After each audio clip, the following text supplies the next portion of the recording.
ശ്രീ ഷാബു പ്രസാദ്, ഇങ്ങനെ ശ്രീ എൻ വാസുവിന് അദ്ദേഹത്തിന് അത്രേ പറയാൻ കഴിയുകയുള്ളൂ. പക്ഷേ ഇപ്പോൾ തിരുവിതാംകൂർ ദേവസ്വം ബോർഡ് ഒരാളെ സസ്പെൻഡ് ചെയ്തിട്ടുണ്ട്, മുരാരി ബാബു എന്ന ഒരാളെ.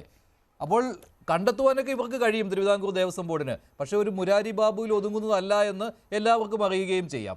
അപ്പോൾ ഇത് അതീവ ജാഗ്രത പുലർത്തുന്ന ഒരു സമയമല്ലേ ഇത്? കാരണം ഇത് സർക്കാരിലേക്ക് വരരുത്, ഈ കളങ്കം സർക്കാരിലേക്ക് വ്യാപിക്കരുത്, അതിനുള്ള ശ്രമമല്ലേ ഇപ്പോൾ നടക്കുന്നത് ശ്രീ ഷാബു പ്രസാദ്? കളങ്കം സർക്കാരിലേക്ക് വ്യാപിക്കരുത് എന്ന് പറഞ്ഞു കഴിഞ്ഞാൽ ഈ കളങ്കത്തിന്റെ അകത്ത് മുങ്ങി നിൽക്കുകയാണ് അവര്. ഇവരെന്താണ് ഈ പറയുന്നത്? സർക്കാർ എന്താ പറയുന്നത്? സർക്കാരിനൊരു ബന്ധമില്ല, അത് ദേവസ്വം ബോർഡ് ഒരു സ്വതന്ത്ര ബോഡിയാണ്, അവരെ അവിടെ എന്ത് ചെയ്യുന്നു എന്നുള്ളതിനെ പറ്റി നമുക്ക് അറിയില്ല. ഇതെന്തൊരു വർത്തമാനമാണ് ഇവർ പറയുന്നത്? പിന്നെന്തിനാണ് ഇവിടെ ഒരു ദേവസ്വം മന്ത്രി? നോക്കൂ, ഈ ശബരിമലയിൽ ഇനിയിപ്പം അടുത്ത മാസം നട തുറക്കാൻ പോവാണ്. നിങ്ങൾക്ക് കാണാം, ആ നട തുറക്കുന്ന ദിവസം അവിടെ ഈ അവിശ്വാസിയായ, ശബരിമലയിലോ അയ്യപ്പനിലോ ഒരു വിശ്വാസവും ഇല്ലാത്ത മന്ത്രി അവിടെ ആ ഇടുങ്ങിയ ആ സ്ഥലത്ത് വന്ന് ലക്ഷക്കണക്കിന് അയ്യപ്പന്മാർക്ക് മാർഗതടസ്സം സൃഷ്ടിച്ചുകൊണ്ട് കയ്യും കെട്ടി നിൽക്കുന്നത് നമുക്ക് കാണാൻ കഴിയും. എത്രയോ വർഷങ്ങളായി നമ്മളത് കാണുകയാണ്. കയ്യിൽ ഒഴിച്ചു കൊടുക്കുന്ന തീർത്ഥം കൈ കഴുകുന്നത് പോലെ എടുത്ത് കഴുകിക്കളഞ്ഞ് ഈ ഭക്തരെയും വിശ്വാസികളെയും മുഴുവനും അപമാനിക്കുകയും അവരുടെ മുഖത്ത് നോക്കി കൊഞ്ഞനും കുത്തി കാണിക്കുന്ന രീതിയിലുള്ള ഈ ഇങ്ങനെയുള്ള കാര്യങ്ങൾ നമ്മൾ എത്ര നാളുകളായി കണ്ടുകൊണ്ടിരിക്കുന്നു. അങ്ങനെയുള്ളവർ, വിശ്വാസികളല്ലാത്തവർ, അവിശ്വാസികൾ ഒരു ക്ഷേത്രം ഭരിച്ചാൽ ഇതൊക്കെ സംഭവിക്കും. അവരെ സംബന്ധിച്ചിടത്തോളം അയ്യപ്പൻ എന്ന് പറയുന്നത് ഒരു ഇത്ര കിലോ ഭാരമുള്ള ഒരു ലോഹ കഷ്ണം മാത്രമാണ്.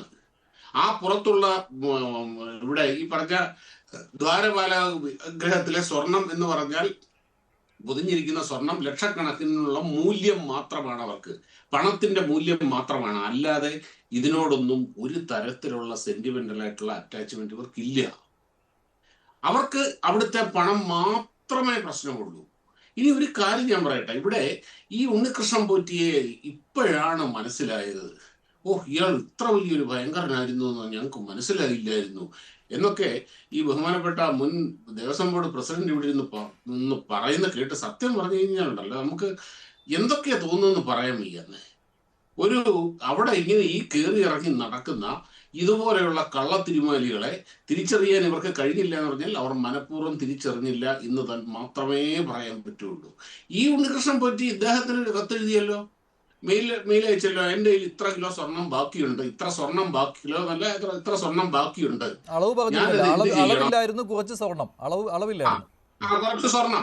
കുറച്ച് സ്വർണം ബാക്കിയുണ്ടായിരുന്നു, ഞാനിത് എന്ത് ചെയ്യണം?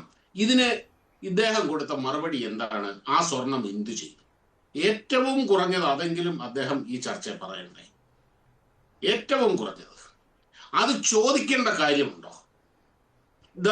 ഇത്ര സ്വർണം ബാക്കിയുണ്ട്, അത് ഞാൻ തിരിച്ചിവിടെ അത് ഇങ്ങനെ ചോദിച്ചു കഴിഞ്ഞാൽ ഇത് ഞാനോ മഞ്ജുഷോ ആണെങ്കിൽ എന്ത് പറയും? അതിൻ്റെ അത് കൂടുതൽ വർത്തമാനമല്ലേ, സാധനം തിരിച്ചിവിടെ കൊണ്ടുപോവാ. ശരിയാണ്. എന്തുകൊണ്ടാണ് ശ്രീ എൻ വാസു താങ്കൾക്ക് അത് തോന്നാതിരുന്നത്? താങ്കൾ അതിനു മുമ്പ് ദേവസ്വം കമ്മീഷണറായിരുന്ന ആൾ കൂടിയാണല്ലോ, പരിണതപ്രജ്ഞനായിരുന്നു താങ്കൾ. എന്തുകൊണ്ട് അങ്ങനെ ഒരു തോന്നൽ ഉണ്ടായില്ല? അതൊരു വലിയ വീഴ്ചയാണ്. അവിടെ വെച്ച് പിടിക്കാമായിരുന്നുവല്ലോ. ചോദ്യം സ്വാഭാവികമായിട്ട് ഇപ്പോൾ ഉയരും. അങ്ങനെ അതെ അല്ല ചോദിച്ചത് നന്നായി. കാരണം എനിക്ക് വിശദീകരിക്കേണ്ട ഒരു കാര്യം തന്നെയാണ്. ഒന്ന്, ആദ്യമായിട്ട് നമ്മുടെ ഈ ബഹുമാനപ്പെട്ട ശ്രീ ഷാബു പ്രസാദ് എന്തുകൊണ്ട് ഇത്രയും കാലം ഈ ഉണ്ണികൃഷ്ണൻ പോറ്റി പിടിച്ചില്ല എന്നൊക്കെ ചോദിച്ചു. ഞാൻ ചോദിച്ചട്ടെ, ശ്രീ ഷാബു പ്രസാദ് എത്രയോ കാലമായിട്ട് പൊതുരംഗത്ത് നിൽക്കുന്ന ആളാണ്. അദ്ദേഹം മീഡിയയിലൊക്കെ സ്ഥിരമായി വരുന്ന ഒരാളാണ്. ഇങ്ങനൊരു കള്ളൻ ശബരിമലയിലുണ്ട് എന്ന് അദ്ദേഹം ഏതെങ്കിലും അവസരത്തിൽ ഏതെങ്കിലും വേദിയിൽ പറഞ്ഞിട്ടുണ്ടോ? കാരണം പറയാൻ കഴിയില്ല. ഒരാളെ സംബന്ധിച്ച് ഒരു തെറ്റ് അയാളിൽ നിന്ന് പ്രകടമായി വന്നു കഴിയുമ്പോൾ മാത്രമേ അങ്ങനെ ഒരു വിധി എഴുതാൻ കഴിയുകയുള്ളൂ. അതാണ് അതിനെ സംബന്ധിച്ച് പറയാനുള്ളത്. പിന്നെ എനിക്ക് തന്ന മെയിൽ അത് നമ്മുടെ ന്യൂസ് 18 അടക്കം ഉള്ള ചാനലുകൾ വളരെ തെറ്റിദ്ധാരണാജനകമായിട്ട് അത് പ്രസിദ്ധീകരിച്ചു. അതുകൊണ്ട് അതിൻ്റെ ഫലമായിട്ടായിരിക്കാം എൻ്റെ തലയും കൂടെ നിങ്ങളുടെ സ്ക്രീനിൽ വെട്ടി ഒട്ടിച്ച് വെച്ചത്. അപ്പോൾ എനിക്കതിൽ ആരുടെയും തല അങ്ങനെ ഒട്ടിച്ച് വെക്കരുത് എന്നുള്ളതാണ് എനിക്ക് ഒരു റിക്വസ്റ്റ് ഉള്ളത്. വളരെ മോശപ്പെട്ട ഒരു പ്രവണതയാണ് അതെന്നുള്ളതാണ്. നമ്മളൊക്കെ ഒരുപാട് പൗരാവകാശങ്ങളുള്ള ആളുകളാണ്.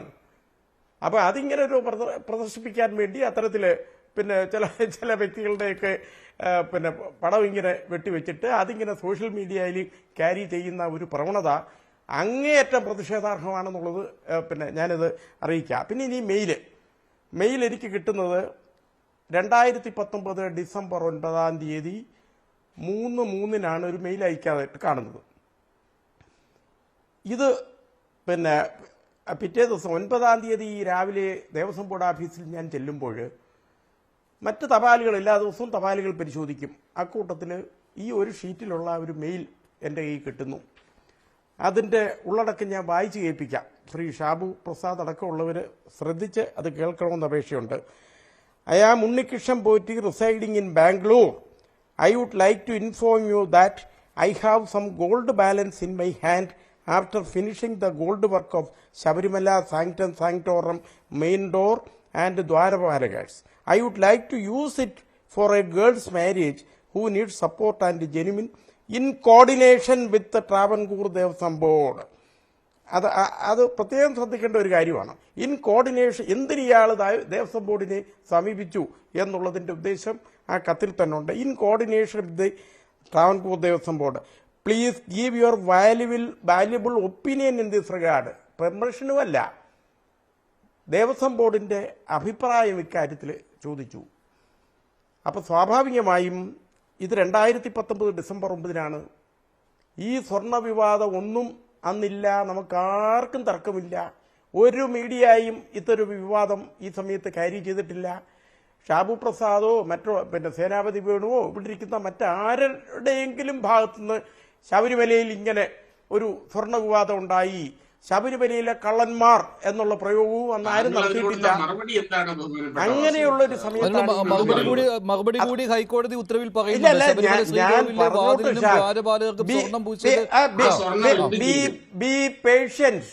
ഉണ്ട്. എന്റെ കയ്യിലും ഉണ്ട് ഹൈക്കോടതി ഉത്തരവിൽ ഞാനൊന്ന് പറഞ്ഞോട്ടെ. ഇത് ഈ അല്ല വെറുതെ പിന്നെ അങ്ങനെ നമ്മൾ അത് ദുർവ്യാഖ്യാനം ഞാനൊന്ന് പറയാനേ ചോദിക്കുമല്ലേ. അപ്പൊ ഇതാണ് ഇതിന് പിന്നെ ഞാൻ ഇതിൽ എഴുതിയത് തിരുവാഭരണം കമ്മീഷണർ, എക്സിക്യൂട്ടീവ് ഓഫീസർ ശബരിമല എന്നിവരുടെ അഭിപ്രായം വാങ്ങണം. ഒരു റിപ്പോർട്ട് പോലുമല്ല, അഭിപ്രായം വാങ്ങണം. ദേവസ്വം ബോർഡിൻ്റെ അഭിപ്രായമാണ് ചോദിച്ചത്. മറ്റൊന്ന്, ആ സമയത്ത് ഈ സ്വർണം എങ്ങനെയുള്ളതാണ് എന്നുള്ളതാണ്. ഇപ്പോൾ പലരും വ്യാഖ്യാനിക്കുന്നത് ദേവസ്വത്തിൻ്റെ സ്വർണമാണ്, അല്ലെങ്കിൽ അന്ന് ദേവസ്വത്തിൻ്റെ സ്വർണമായിട്ട് ഞാനിത് മനസ്സിലാക്കണം എന്നുള്ളതാണ്. ശ്രീ ഉണ്ണികൃഷ്ണൻ പോറ്റി ഒരു സ്പോൺസർ എന്നുള്ള നിലയിൽ ശബരിമലയിലെ ഇത്തരം സ്പോൺസർഷിപ്പ് ഏറ്റെടുത്ത് അയാളുടെ ചെലവിൽ അയാളുടെ സ്വർണം ഉപയോഗിച്ച് ഈ സ്പോൺസർഷിപ്പ് വർക്ക് നടത്തും എന്നാണ് അവിടെ എഗ്രി ചെയ്തത്. വർക്ക് നടത്തി വൃത്തികരമായിട്ട് ആ വർക്ക് നടത്തിയെന്നാണ് അന്നുള്ള റിപ്പോർട്ട്. അതിനുശേഷം അയാളുടെ കയ്യിലുള്ള ബാക്കി സ്വർണം അത് ദേവസ്വത്തിൻ്റെ സ്വർണമായിട്ട് അന്നെന്തായാലും ഈ ഇരിക്കുന്നതിൽ ആർക്കും അത് പിന്നെ കണക്കെടുക്കാൻ കഴിയില്ല അന്നത്തെ കാലത്ത്. ഇരട്ടി വാശിയോടുകൂടി അന്നെന്തുകൊണ്ട് എടുക്കാൻ പറ്റില്ല? സ്വർണ്ണപ്പാളികൾ അദ്ദേഹം തിരിച്ചുകൊണ്ട് വെച്ചിട്ട് 2 മാസമേ ആയിട്ടുള്ളൂ. അപ്പോൾ മഹസറുകൾ കൃത്യമായിട്ട് രേഖപ്പെടുത്തിയിട്ടുണ്ടാവുമല്ലോ എത്ര സ്വർണം ഇതിനായി ഉപയോഗിച്ചിട്ടുണ്ട്, എത്രയാണ് വെയിറ്റ് എന്ന്. ഇല്ല അത് ദയവേത് മനസ്സിലാക്കുക. ഒന്ന്, അയാള് പണം കൊടുത്ത് വാങ്ങിച്ച സ്വർണമാണെങ്കിൽ അത് ഉപയോഗിച്ചതിന്റെ ബാക്കി അയാൾക്ക് കൈവശം വെക്കാൻ അവകാശമുണ്ട്. അതിൽ മറ്റാർക്കും അവകാശം പറ്റില്ല. അങ്ങനെയാണെങ്കിൽ മറിച്ച് അന്ന് ചിന്തിക്കാൻ അയാൾ കൊണ്ടുവച്ച സ്വർണ്ണപ്പാളികളുടെ വെയിറ്റ് പോലും എടുത്തിട്ടില്ലായിരുന്നു. ഇപ്പോൾ പുറത്തു വരുന്നുണ്ട് കാര്യങ്ങൾ. അന്ന് പക്ഷേ ഇയാൾ ആരാണെന്ന് താങ്കൾക്ക് അറിയാൻ പാടില്ലായിരുന്നു. കാരണം താങ്കൾ അവിടെ താങ്കൾ അധികാരത്തിൽ വന്നിട്ട് 1 മാസമേ ആയിട്ടുള്ളൂ. കാരണം 2019 ഡിസംബറിലാണ് ഈ മെയിൽ വരുന്നത്. താങ്കൾ അധികാരം ഏറ്റെടുത്തത് നവംബറിലാണ്. തെറ്റുണ്ടെങ്കിൽ തിരുത്തുക. അതെ നവംബർ 15 ഞാൻ പറഞ്ഞോട്ടെ മഞ്ജുഷ്. ഒരു ചോദ്യം ചോദിച്ചിട്ടിട്ട് അതിൽ നിന്ന് മാറിപ്പോയി കഴിഞ്ഞാൽ അയാൾക്ക് ഉത്തരവില്ലായിരുന്നു എന്ന് നാളെ നിങ്ങൾ വ്യാഖ്യാനിക്കും. അത് ശരിയല്ല.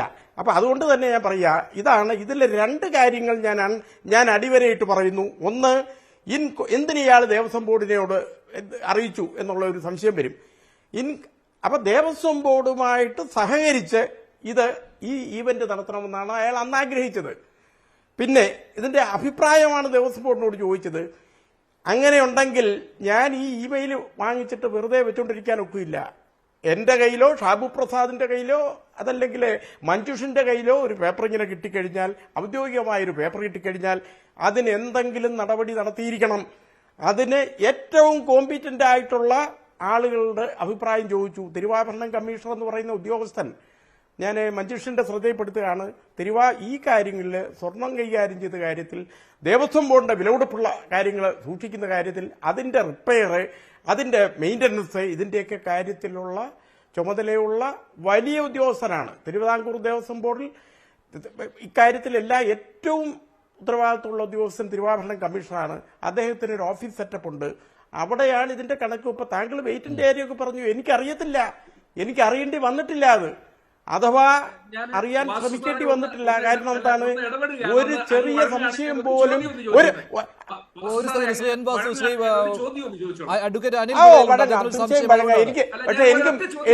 എനിക്ക് മറുപടി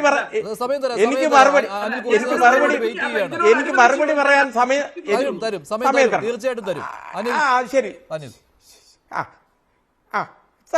അതെ അപ്പൊ അദ്ദേഹം ചോദിക്കട്ടെ. എന്റെ ചോദ്യം, കാരണം ഇതിനകത്ത് ഉത്തരം പറയാൻ കഴിയാത്ത ഒരു ചോദ്യം ഇവിടെ വന്നിട്ടില്ല. എന്റെ ചോദ്യം വാസു സാറേ ഇത് മാത്രമേ ഉള്ളൂ. സുബ്രഹ്മണ്യം പോറ്റി അങ്ങനെ ഒരു മെയിൽ അങ്ങേക്ക് അങ്ങ് കൊടുക്കേണ്ട ഒരു മറുപടി, അത് ദേവസ്വം ബോർഡിന്റെ സ്വർണ്ണമാണെങ്കിൽ നിങ്ങൾ ദേവസ്വം ബോർഡിൽ സ്വർണം തിരിച്ചേൽപ്പിക്കുക.